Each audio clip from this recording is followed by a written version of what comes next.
ఎలాంటి పరిస్థితిలో రాష్ట్రం ఉంది అన్నది నేను చెప్పాల్సిన అవసరం లేదు. నాకన్నా కూడా కలియుగ రాజకీయాలు ఎలా ఉన్నాయి అని చెప్పి సాక్షులుగా చూస్తూ ఉన్న మీరే నాకన్నా చక్కగా చెప్తారు రాష్ట్రంలో రాజకీయాలు ఎలా సాగుతూ ఉన్నాయి అని చెప్పి. ఈరోజు మొట్టమొదటిసారిగా చూస్తూ ఉన్నాం. రాజకీయాలలో ఎప్పుడు కూడా నేను ఒక మాట అంటూ ఉంటా, విలువలు ఉండాలి, విశ్వసనీయత అన్న పదానికి అర్థం తెలిసి ఉండాలి. అప్పుడే రాజకీయం అనే ఈ వ్యవస్థలో ఒక తులసి ముక్కలా మనం నిలబడతాము అని చెప్పి మొట్టమొదటిసారిగా ఈరోజు చూస్తూ ఉన్నాం. రాజకీయాలను భ్రష్టు పట్టిస్తూ ఉన్న పరిస్థితి ఎప్పుడైనా చూసాము అని అంటే అది చంద్రబాబు నాయుడు గారి పరిపాలనలో మాత్రమే ఇలా భ్రష్టు పట్టించే కార్యక్రమం జరుగుతుంది అని.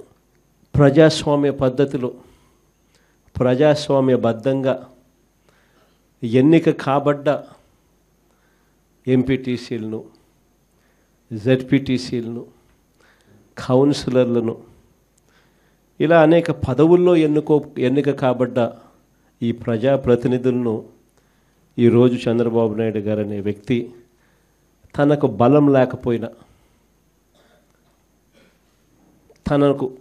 తన పార్టీ గుర్తు మీద తాను గెలిపించుకునే పరిస్థితి తనకు లేకపోయినా,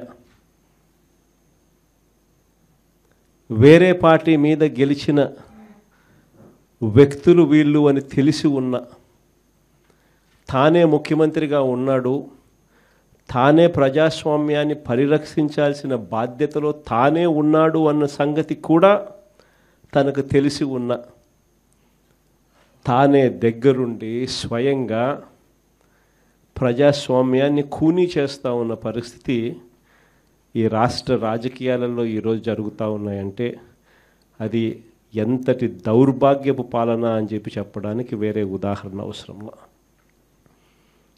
నాకు బాగా గుర్తుంది, అప్పట్లో ఎన్నికలు జరిగినప్పుడు మన గవర్నమెంట్ వచ్చిన తర్వాత 2 సంవత్సరాల తర్వాత ఎన్నికలు జరిగాయి. ఆ రోజు ఎన్నికలు జరిగినప్పుడు కూడా కోవిడ్ లాంటి మహమ్మారిని ఎప్పుడు మనం చూడాల. మనం ఎన్నిక ప్రమాణ స్వీకారం చేసింది జూన్లో ప్రమాణ స్వీకారం చేసాం. ప్రమాణ స్వీకారం చేసిన కొద్ది నెలలకి మార్చి కల్లా కోవిడ్ లాంటి మహమ్మారిని చూసాం. రాష్ట్ర చరిత్రలో ఇలాంటి ఘటన జరుగుతుంది, ఇలా కోవిడ్ లాంటి మహమ్మారి ఇలా ఉంటుంది, ఇలా వస్తే కోవిడ్ లాంటి మహమ్మారి వస్తే రాష్ట్రం పరిస్థితి ఎలా ఉంటుంది అన్నది కూడా ఎవరూ బహుశా ఊహకు కూడా అందలేదు. రాష్ట్ర ఆదాయాలు తగ్గాయి, రాష్ట్రం అనుకోని ఖర్చులు పెరిగాయి. ఏ రోజు కూడా ప్రభుత్వానికున్న ఇబ్బందులు చూపించి, సాకులుగా చూపించి ప్రజలకు చేయాల్సిన మేలు జరగకుండా పక్కన పెట్టిన పరిస్థితులు ఏ రోజు వైఎస్ఆర్సీపీ ప్రభుత్వంలో ఎప్పుడు జరగల.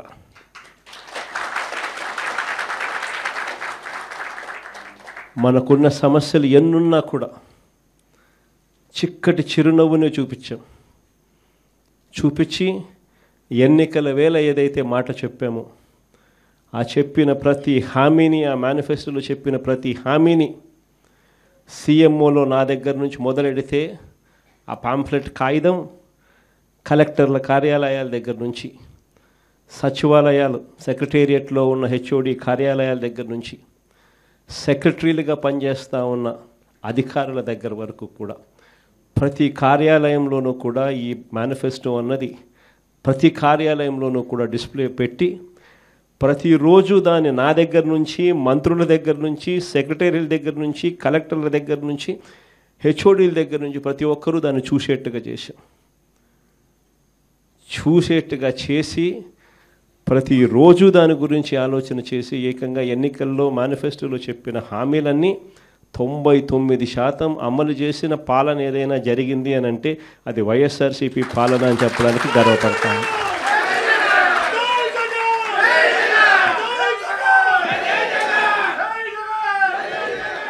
అంత గొప్పగా ప్రజలకు మంచి చేయగలిగాం కాబట్టి 2 ఏళ్ల తర్వాత ఎంపీటీసీలు, జెడ్పీటీసీలు, సర్పంచులు, కౌన్సిలర్లు ఈ ఎన్నికలు ఏ జరిగినా కూడా మొత్తం అన్నింటినీ స్వీప్ చేసాం. దాదాపుగా 86%, 88% స్థానాలు ప్రతి చోట కూడా మనమే గెలవగలిగాం. ఆ రోజుల్లో నాకు బాగా గుర్తుంది, మున్సిపాలిటీలు జరిగి రాష్ట్ర వ్యాప్తంగా క్లీన్ స్వీప్ చేసినాం. దాదాపుగా 120 చిల్లర ఎలక్షన్స్ క్లీన్ స్వీప్ అయిపోయిన తర్వాత కూడా కేవలం 2 చోట్ల మాత్రం, తాడిపత్రిలో అయితే నాకు బాగా నెంబర్లు కూడా గుర్తున్నాయి, వాళ్ళకు 18, మనకు 16, కేవలం మనకు వాళ్ళకు తేడా 2. మన ఎమ్మెల్యే అన్నాడు లాగేద్దాం సార్ అన్నాడు, నా దగ్గరికి వచ్చి లాగేద్దాం అన్నాడు.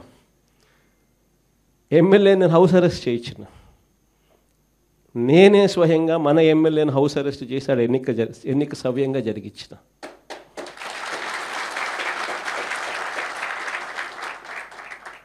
వైఎస్ఆర్సీపీ హయాంలో అంతగా ప్రజాస్వామ్యానికి కట్టుబడి ప్రజాస్వామ్యానికి పరిరక్షకులుగా ఉన్న ముఖ్యమంత్రి స్థానంలో ఉన్న వ్యక్తి పాలన ఎలా చేయాలి అని చెప్పి చూపించాడు ఆ రోజు ఆ రోజు మున్సిపల్ ఎన్నికలు. ఈరోజు ఏం జరుగుతూ ఉంది? దగ్గరుండి ప్రజాస్వామ్యాన్ని ఖూనీ చేస్తూ ఉన్నారు. దగ్గరుండి ముఖ్యమంత్రి స్థానంలో ఉన్న వ్యక్తి తాను కుప్పంలోనే తాను ఇదే పని చేస్తూ రాష్ట్ర వ్యాప్తంగా ప్రతి చోట కూడా ఇదే చేయమని చెప్పి తన ప్రతి ఎమ్మెల్యే అభ్యర్థికి తన నియోజకవర్గాల్లో ఉన్న వాళ్ళందరికీ కూడా ఇదే మాదిరిగా ప్రోత్సహిస్తూ ప్రజాస్వామ్యాన్ని దగ్గరుండి ఖూనీ చేస్తూ ఉన్నారు. ఇలాంటి చెడిపోయిన రాజకీయ వ్యవస్థలో విలువలకు తావిచ్చి విశ్వసనీయత అన్న పదానికి అర్థం చెబుతూ ప్రజల తరపున నిలబడడానికి సిద్ధమై ఎంపీటీసీలు లాంటి చిన్న పోస్టుల్లో ఉన్న వాళ్ళైనా, కౌన్సిలర్ల వంటి చిన్న పోస్టుల్లో ఉన్న వాళ్ళైనా, జెడ్పీటీసీలు వంటి చిన్న పోస్టుల్లో ఉన్న వాళ్ళైనా ఏకంగా చంద్రబాబు నాయుడు గారి ముఖ్యమంత్రి స్థానంలో ఉన్న వ్యక్తికి కూడా, అయ్యా చంద్రబాబు, రాజకీయాలు నీ మాదిరిగా కాదు చేయాల్సింది, మమ్మల్ని చూసి నేర్చుకో అని చెప్పి చంద్రబాబు నాయుడికి గుణపాఠం చెప్పే పరిస్థితిలో రాజకీయాలు చేసిన మీకు హ్యాట్స్ ఆఫ్ చెప్తూ సెల్యూట్ చేస్తా ఉన్నా. ఎందుకనంటే రాజకీయాలలో విలువలు, విశ్వసనీయత అన్నది ఎంత అవసరమైన పాయింటో ఈ ఒక్క ఉదాహరణ చెప్తాం. ఈరోజు నేను ఒకటే చెప్తా ఉన్నా, కళ్ళు మూసుకొని కళ్ళు తెరిచేసరికి సంవత్సరం అయిపోయింది. మరో 3 సంవత్సరాలు కూడా కళ్ళు మూసుకొని కళ్ళు తెరిచేసరికి మరో 3 సంవత్సరాలు కూడా అయిపోతుంది. కానీ ఒకటే చెప్తా ఉన్నా, ఈరోజు కూడా గర్వంగా కూడా చెప్తా, ఈరోజు కూడా వైఎస్ఆర్సీపీకి సంబంధించిన ఏ కార్యకర్త అయినా కూడా, ఎంపీటీసీ కావచ్చు, వార్డు మెంబర్ కావచ్చు, సర్పంచ్ కావచ్చు, కౌన్సిలర్ కావచ్చు, జెడ్పీటీసీలు కావచ్చు, ఎవరైనా కూడా వైఎస్ఆర్సీపీకి చెందిన ఏ కార్యకర్త అయినా రాష్ట్రంలో ఏ ఇంటికైనా కూడా వెళ్ళి గర్వంగా తలెత్తుకొని చిక్కటి చిరునవ్వుల మధ్య గర్వంగా వైఎస్ఆర్సీపీ కార్యకర్తలు మేము అని చెప్పుకునే పరిస్థితి ఈరోజు వైఎస్ఆర్సీపీ కార్యకర్తలకు మాత్రమే ఉంది. నేను అడుగుతా ఉన్నా ఈరోజు చంద్రబాబు నాయుడును, మహానాడు అని చెప్పి పెద్ద పెద్ద డ్రామాలు చేస్తూ ఈరోజు ఏదో పెద్ద ప్రోగ్రాములు పెడతారు. నేను అడుగుతా ఉన్నా, మీ వేదికపై నుంచి నీకు చెప్పే ధైర్యం ఉందా? మీ కార్యకర్తలను గడప గడప తిప్పే ధైర్యం మీకు ఉందా అని అడుగుతా ఉన్నా ఇదే చంద్రబాబు నాయుడు. కారణం, తెలుగుదేశం పార్టీకి సంబంధించిన ఏ కార్యకర్త అయినా కూడా గడప గడప ప్రోగ్రాం చేస్తూ ఏ ఇంటికి వాళ్ళు వెళ్ళినా కూడా ఆ ప్రతి ఇంట్లోనూ కూడా చంద్రబాబు నాయుడు గారు ఎన్నికలప్పుడు ఇచ్చిన మేనిఫెస్టో ఆ ప్రతి ఇంట్లో వాళ్ళ దగ్గర కాపీ ఉంది. ఆ ఎన్నికల మేనిఫెస్టో వాళ్ళ ఇంట్లో కాపీ ఉంది.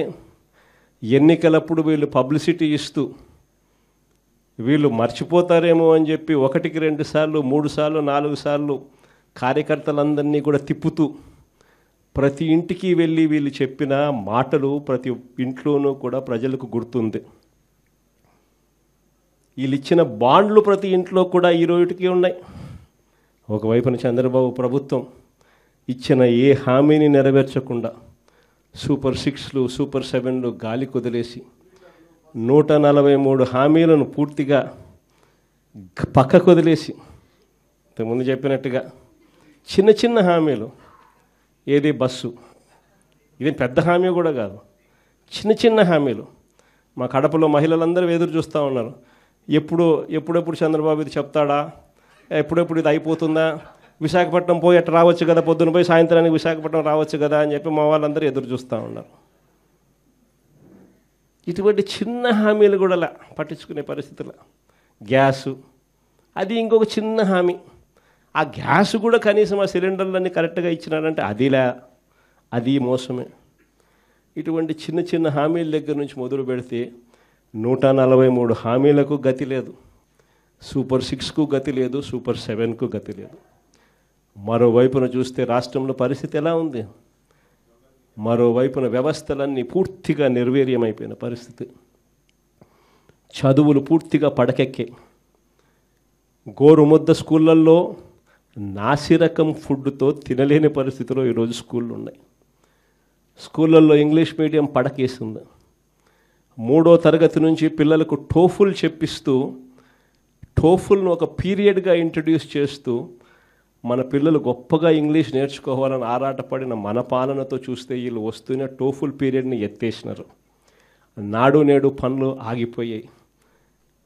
8వ తరగతి పిల్లల చేతుల్లో ట్యాబులు కనిపించాల్సింది ట్యాబులను కూడా దూరం చేసినారు ఈ పెద్ద మనిషి చంద్రబాబు నాయుడు పాలనలో.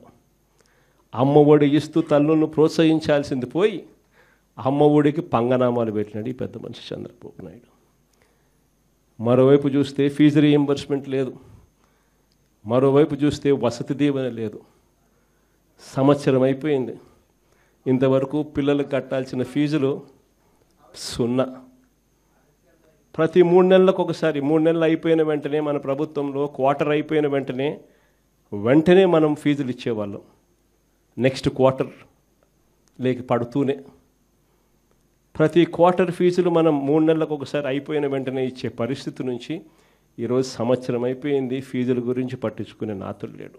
ఫీజులు చూస్తే ఒకవైపున బాదుతూ ఉన్నారు, మరోవైపున పిల్లలను చదివించలేక తల్లిదండ్రులు చదువులు మానేస్తూ ఉన్న పరిస్థితులు.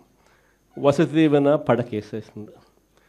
మరోవైపున చూస్తే వైద్యం, ఆరోగ్యశ్రీని మన హయాంలో 1000 ప్రొసీజర్లను 3300 ప్రొసీజర్లకు తీసుకొని పోయి 25 లక్షల దాకా ఉచితంగా వైద్యం అందించి, గ్రామంలోనే విలేజ్ క్లినిక్ పక్కనే పెట్టి ఫ్యామిలీ డాక్టర్ కాన్సెప్ట్ తీసుకొని వచ్చి గవర్నమెంట్ హాస్పిటళ్లలో 0 వేకెన్సీ పాలసీని తీసుకొని వచ్చి ఏకంగా బ్రహ్మాండమైన పాలన మనం అందిస్తే, ఈరోజు నెట్వర్క్ హాస్పిటల్స్కి సంబంధించి సంవత్సరం అయిపోయింది, ప్రతి నెల 300 కోట్లు ఆరోగ్యశ్రీ కింద డబ్బులు ఖర్చు అవుతాయి.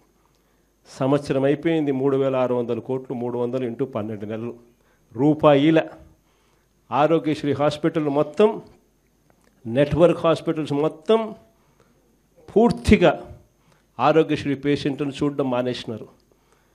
ఈరోజు పేషెంట్కి ఏదైనా వైద్యం పరంగా ఏదైనా ఇబ్బంది వస్తే హాస్పిటల్కి పోతే ఆరోగ్యశ్రీ పేషెంట్కి అందక పేషెంట్ అప్పులు పాలైతే తప్ప వైద్యం అందని పరిస్థితిలో ఈరోజు వైద్యం పరిస్థితి.